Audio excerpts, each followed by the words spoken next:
и там уже группа людей, уже, которые будут уже работать в этом пресс-центре. Вот я думаю, уже вопросы и по аудио, видео, то есть будут делать презентации.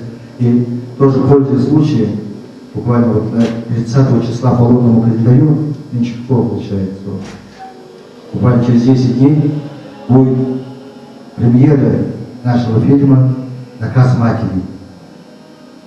Вы слышали про это? Слышали, да? Мы с моим решением...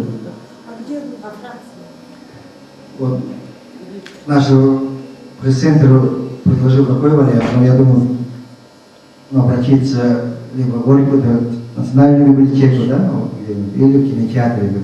Но я думаю, может, первую будем делать премьеру в кинотеатре, а остальное по 15-30 числа вот, найти то место, где наш преподаватель и пресс-центр нашего тоже заодно могли дать немного лекций, да, и отвечать на вопросы. То есть после просмотра фильма, чтобы 2 раза в месяц собираться и смотреть этот фильм.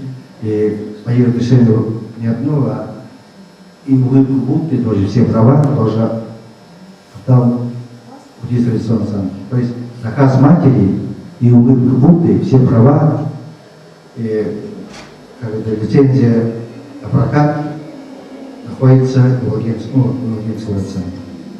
Поэтому вот, буквально через 10 дней вот, мы будем делать уже открытую премьеру, и сразу там будет наказ матери и улыбка Будды.